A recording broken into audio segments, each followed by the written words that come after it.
What if a single secret contract could sell the entire sport of football to American billionaires? In the quiet back rooms of Zurich, FIFA drew up a plan so dangerous. It nearly destroyed international sports forever. $20 billion. This was not a fan rumor. This was not a conspiracy theory.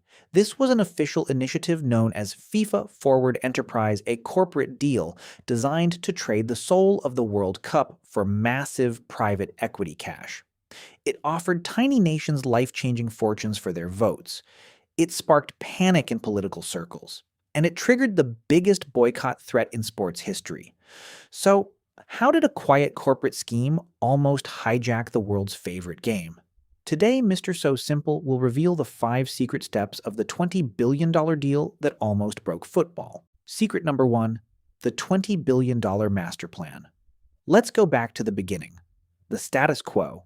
For over a century, the World Cup was managed directly by FIFA. It was an international non-profit tournament, a global celebration of culture, pride, and national passion. Then came the 2026 World Cup. It generated over $12 billion in revenue, record-breaking money, massive commercial success, unprecedented global profits.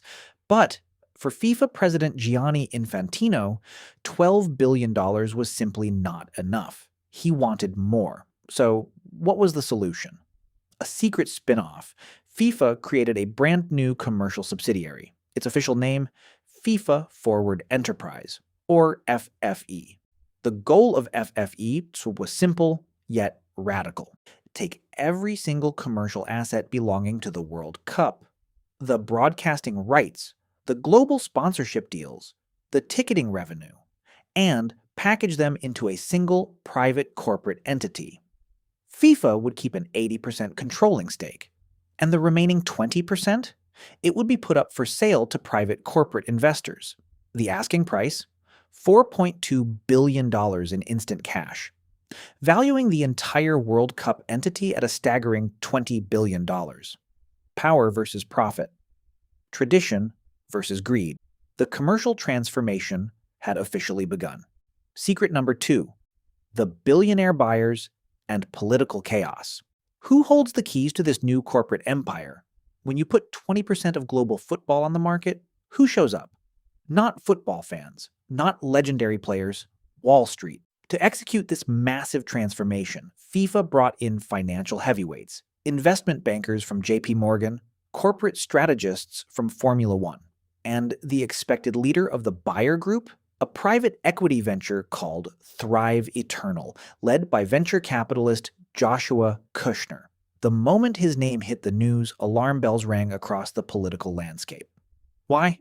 Because Joshua Kushner is the younger brother of Jared Kushner, Donald Trump's son-in-law.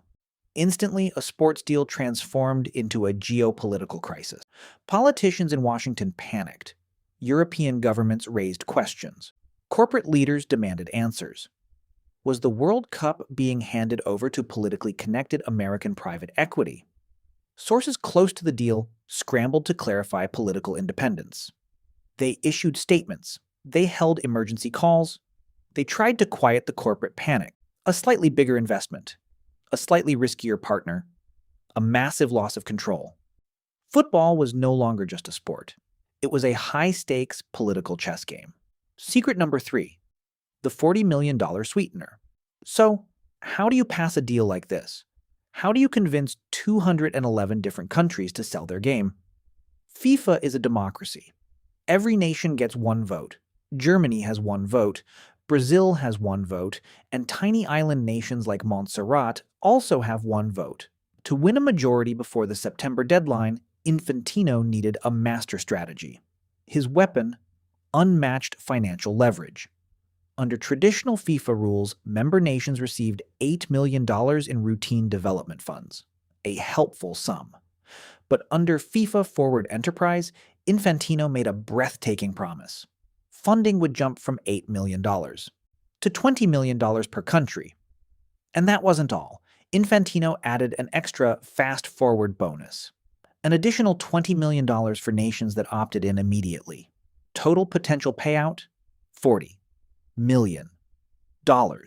For footballing giants like England or France, $40 million is pocket change. It barely covers a single-player transfer fee. But for small, emerging nations, $40 million is life-changing money. It builds stadiums. It funds academies for decades. It pays salaries for generations. It was a financial sweetener almost impossible to reject. The trap was set. The votes were lining up. The deal looked unstoppable. Secret number 4, the European Mutiny. Then the explosion happened. Details of FIFA Forward Enterprise leaked to the global press, and the reaction was immediate, furious, explosive. European football institutions realized what was happening. Their response hit FIFA like a nuclear shockwave. UEFA, the governing body of European sports, released a blistering public declaration. They written, "The soul and governance of football are not assets to trade. It is not FIFA's to sell." Former FIFA president Sepp Blatter spoke out against the plan. He declared, "No one has the right to sell our game." Fan groups protested outside stadiums. Player unions issued stern warnings. And then came UEFA's ultimate nuclear option, the boycott. UEFA and top South American federations made their stance clear: if FIFA sold a 20% stake to American private equity, European superpowers would completely refuse to participate in future FIFA tournaments. No England, no France, no Spain, no Germany. A World Cup without European nations is not a World Cup at all. It is a hollow exhibition. Corporate ambition had officially slammed into historical passion.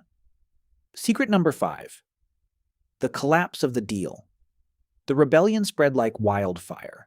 Within 48 hours, all 41 member associations of CONCACAF rejected the proposal.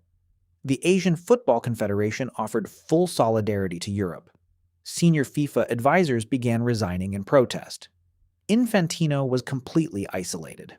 He faced a simple choice: cancel the private equity sale, or witness the permanent destruction of international football. On August 1st, 2026, FIFA officially surrendered.